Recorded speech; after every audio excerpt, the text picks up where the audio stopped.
We got to keep this place clean, Mark. Who caused the spill that needed there? It wasn't me. There's some lore there? Okay. Yeah, probably you.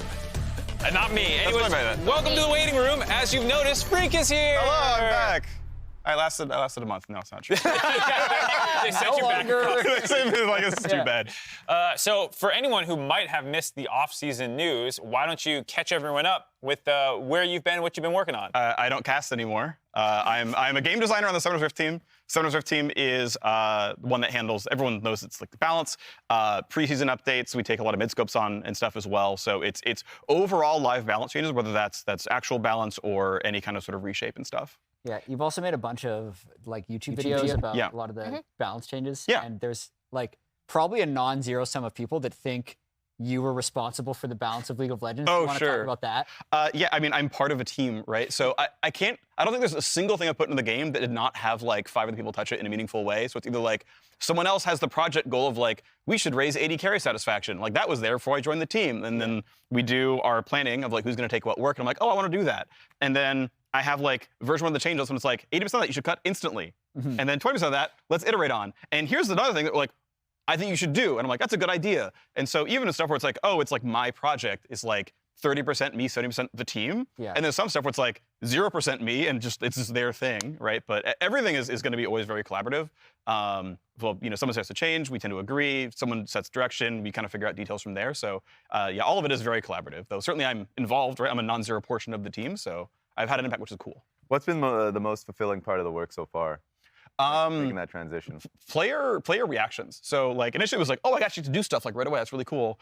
And then it's like the number of players have been like, oh, I've really enjoyed playing AD carry now since I can buy IE sec. And like all I've really done is like, you can buy IE sec now. And I'm like, I love it. And I'm like, all right, great. But you know, seeing like I buffed a bunch of Nautilus and Alistair AP ratios, and people were like okay with them. They got whittled back. There was more Graf Nautilus buffs earlier, and they're like, that's a bit much. And it's like, Nautilus top's pick rate like tripled for the first day of the patch, and it was like, Nice. okay, it's not actually good, but like people tried it. I was like, wow, that's cool. I'm like getting players to like try things out or have fun with it. I played some normal games last week, and my mid laner was like, I'm playing AP Thresh mid, and he was against New Aurelion Soul, and then I was like, that's Is that a winning matchup? Wow. Yeah, he actually won lane, then we just lost because everyone else lost. But It then doesn't sound right to me. But then I invited him back because like, oh, it was kind of fun to play with. He just played AP Rakan mid. I'm like, Nice. oh, that's all the things I buffed. That's cute. So it's really fun, like seeing like actual like human beings get to like play with the things I changed. Like, oh, it's really, really cool. Like they had a new experience because of like stuff that I got to have a hand in. With going, because obviously you've always had an opinion about games, not just League of Legends, but like you play a lot of games, you're very into games. Yeah. Has there been anything that surprised you on the other side in terms of like the complexity, even though obviously as a caster you're like aware of it, but Right. have you been made more aware of like, oh, there are all of these external factors? Sure, yeah. Like we don't have like full-time VFX art because 90% of our work doesn't have new visual effects or new sound effects or new animations or new models, whatever, which means we don't have just like a dude doing nothing for like 3 weeks and it's like, oh, we changed a particle and like has work to do again. So for example, August is working on a like slightly reshaped ult for Kale, which is gonna like change the timing and the radius and stuff, and it's like, okay, well we need to then like get VFX from somewhere else at Riot. It's like, hey, don't do your regular job for a couple of days, like come do this, and like that we have to find time for that, right? So any of that kind of work just like has to then be prioritized against someone who like normally has regular stuff going on. So some amount of like internally like, okay, what should I or should I not do based on what's available? Okay, like when will we get resources? Or just the fact that like I have to learn the tools, and it's like if I want to like make Azir have a new ultimate, I have to learn how to actually make a new Azir ultimate, and like I don't know how to do that. So like that's part of it, right? And I actually personally feel like I worked better under constraints because then I just like, okay, I can work with like these 17 things instead of these 700 things. It actually makes it a lot easier for me to like get stuff done and like work towards a goal. But yeah, just the amount of like, oh, resources are really important actually, and like this is just it's very important that like how much does your stuff touch? Yeah, that's where like old designers are really OP because they can mock up things with temp particles so fast. Yeah. But at least when I was on the team, it's like it was so hard for me to be like, oh yeah, I want to have blue buff get bigger. And that took me like 6 hours to figure out. Like, Chad, you just go in there and you find Control F size. It's so proprietary, like the way you do things. But then you have someone like August who like just post a TikTok because he made Nautilus have 7 hooks and it took him like a minute. And it teleports in. Yeah, exactly.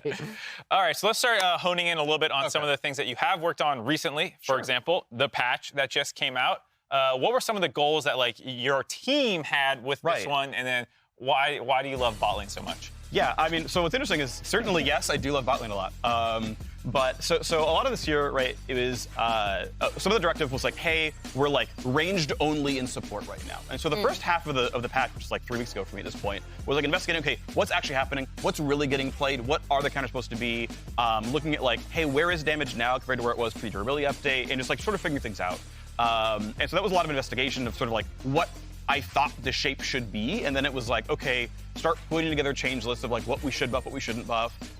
Like I had a Pantheon pitch that when we like pulled from the patch, I had a worse Braum list that was like, here's some health regen. Like that's boring, pick a different list. Like, okay, W, way cooler, good job. So I like almost all these had like pretty significant changes to them and whatnot. And so, you know, a bit of like what I thought was intuitively going to be good, what wasn't going to work, and just like kind of throwing paint at the wall and seeing what stuck. Where it's like, hey, I want to buff Thresh. Thresh is nerfed by the way. I want to buff Alistar. Alistar is nerfed by the way. And it's like, okay, you know, Pyke and Nautilus all-ins and Alistar all-ins and him being able to like withstand getting poked in lane. Like these should, through various means, like, oh, these should be able to work against like Varus support or whatever, where they have no disengage tool. It's not like you have a Karma Shield or a Lulu Whimsy. It's like, if you jump on Ashe Caitlyn bot lane, what does Ashe do but die? Like she has nothing to get away except burn flash. It's like, well, if it just takes one more Hex Flash Headbutt Pulverize to kill her, Alistar's a counterpick now, right? Like, and in my world, there's probably supposed to be some mild rock, paper, scissors of like, if you have no safety tools, you should probably lose to engage tanks. If you have really, really good safety tools, if you can't beat tanks, why does your champion exist? And then, right, and like that can go in a circle a little bit. So that was kind of the hope of like, let's buff the like more aggressive tanks for the most part, and his Braum was kind of weak.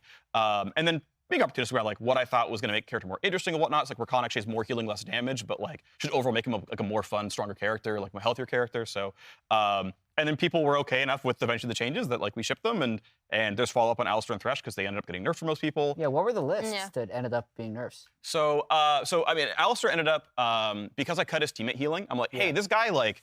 Radiant Virtue, the passive, is like probably a bit too strong, but like if I have his AP ratios, like he might go Shurelya's, but like stat shards will feel better, and just Relic Shield's AP itself, he'll do more damage. So, like he gets like 4 more damage via some AP ratio buffs. Like that's not a lot, but whatever. But his self heal will be like way higher. Yeah. And it's like 40% up. Yeah. But like Alistar like has to walk up and like slap a cannon minion, and he's gonna get hit by like an Ezreal Q and a Karma Q, and it's like, let's make this way better because he like isn't allowed to play League of Legends. And then like I lowered his teammate heal because I thought it was gonna be too much. And I'm like, nope, teammate heal is actually really, really important. So I was just getting buffed back next patch. And, you know, maybe we'll see him some more. I know, like, Showmaker's playing AP Alistar mid. I don't think it's actually good. I don't think it's actually very strong. I love W auto procs, baby. Yeah, no, that's never going back into the game. W autos, that's literally 0 counterplay. I point and click, do 400 damage, she was not. My favorite kind of game. That was a season 3. Yeah. Yep. Season 4, permabanned Alistar at Worlds. When you could season 4, Triforce top lane Alistar. Some did Triforce Sheen. Anyway, or Triforce Shiv rather was the greedy version of the build. Yeah, so Thresh was the same boat where like I saw Corja Day play it yesterday and he maxed W first, which is what actually all the good Threshes do. Right. And like W max is the least cool version of Thresh, so I'm just gonna nerf W max and like buff Q and E max. So it's like way cool as a champion, and he can be a damage champion. But also W max, which got nerfed, so he lost win rate. I'm like, okay, let's do a better version of this.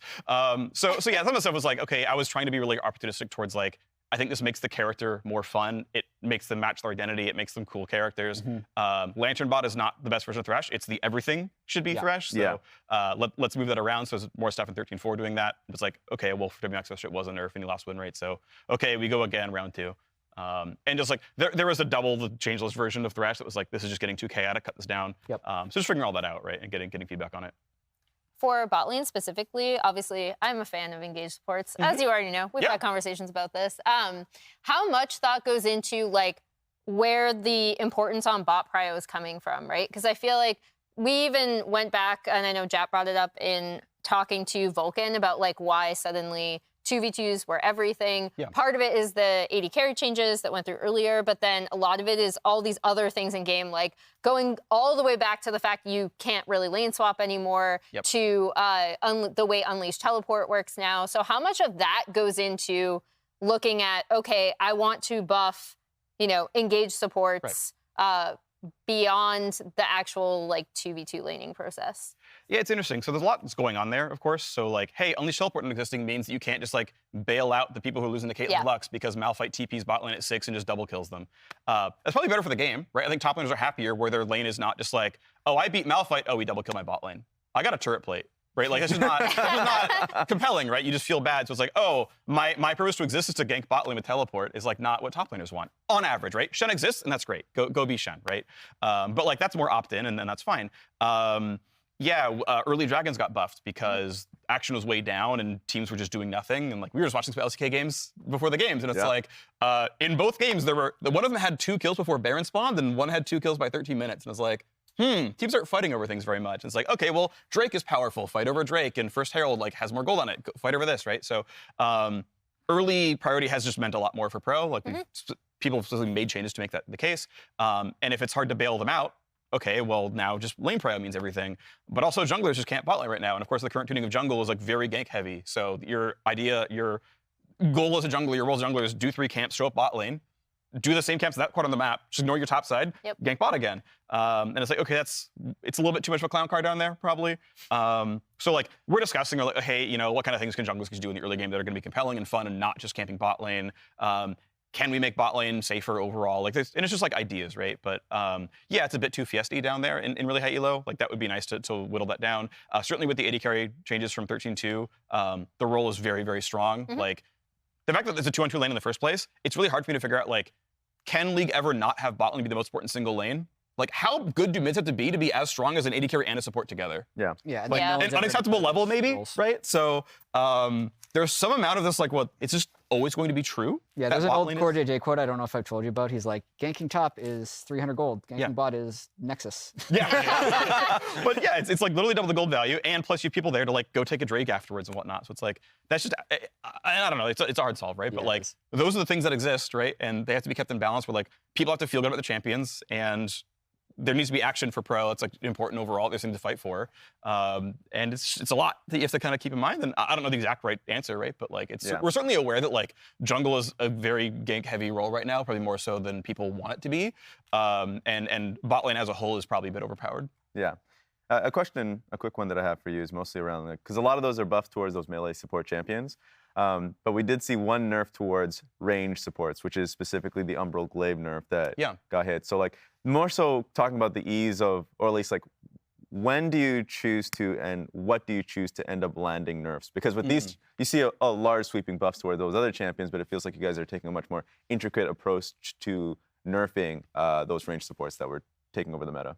Yeah, it's going to come down to sort of humans making decisions. Like, I think realistically, if in 13.3, I was like, actually, we should also nerf Spell Thieves and Spectre Sickle and all this stuff. Like, and I was like, my findings are that we need to give more regen to melee supports and less mana regen to range supports. Then it was like, okay, cool, and you know, you get by and you go on. And 13.4 actually has that exact change for a designer, who just like went for round 2 on this one, basically. Sounds good. And yeah, it's like, hey, if I did maybe a better job investigating or something, but you know, the way I did it was like, well, Nautilus has a lower cooldown and a higher shield on W, which is functionally regen when he goes to last hit. Alistair Pass literally heals him more than it did before, which is just functionally more regen, right? Yeah. My initial prompt was like, he literally has more base health regen and more level 1 health. And now it's like, well, your W has more armor on it. So it's like, well, those are, I kind of like gave a bunch of tank supports more regen early game. Rakan Q heals them more, right? Like, so like all those actually existed. Like I did changes in that direction, but I just did them in champion kits. Maybe the better choice was actually buff Relic Shield and buff those items. Maybe it was the better version. You know, we'll see what that pans out to be in 13.4. But like, yeah, it's identifying like what this should look like, you know, how sustaining should they be, because they have too much regen. There's just no point in doing anything. Yeah. And they just like, well, it doesn't matter. I'll run out of mana. You know, like you can go too far, right? And so yeah, it's up to sort of a person deciding like, hey, here's what I think is good, or if they want to like ask the designers for opinions. Hey, what do you think is, you know, breaking here, right? You just get opinions and get people to kind of share what they think is like the most like pressing factors, right? Yeah. And then, you know, you get sign off and you okay, and you get through play test and you get through any kind of validation, and then okay, it goes live and you see what happens. You go again later. And so yeah, it's really individually driven on like, you know, the amount of opinions you want to collect, and then figuring out what you think the right tactics are. Okay, so we talked a lot about bot lane. True. Other things happened. Bot lane dominant. For example, for pro play, Cassante ate some nerfs. What was kind of the thinking going into those? So I didn't either suggest or ship the Cassante nerfs, so I can't speak entirely to Ezra's like POV. My recollection in conversation with him was like, hey, he's probably like way too tanky during our still. Like, it's meant to be like that, hey, I shed half my health bar, I shed my bonus resist, and I convert to AD, but like, you should be able to kill me. And he feels like, I look at his games and I'm like, I feel like he's not actually killable. The like, Omnivamp just Yeah. keeps keeping yeah, top so he up, just like yeah. he kind of just like keeps getting top back up. I'm actually a really big fan of like tap W being weaker. Like I think that makes a lot of sense. But again, there's only so much like I have really obvious insight into. Like I'm not watching over everyone, right? So I like the direction of these changes. I think the scaling health growth thing is just like, well, okay, we can soften the blow a little bit in lower elos. Like right now, he's really MMR skewed. Some of that is challenger players play more League than bronze players. So they've got more practice than bronze players do. So like, you know, every new champ is going to have that skew to a certain degree, unless their kit is really skewed as well. You look at Aphelios in modern day, he's very flat across MMRs. Because at a certain point, if you're an Aphelios player, whether you're bronze or gold or diamond or whatever, you've got your Aphelios games and you're just like at your, you know, kind of whatever your Western unit is. But someone like Azir is actually still has that skew. Like his kit is just really skewed. And Cassante, like, I don't personally know what world he's in. Someone might have a different opinion than me, and they're like, oh, he's this way or he's that way or whatever. I don't know. I don't have insight. But again, I think they were smart changes in terms of like locking down people less, which seemed good.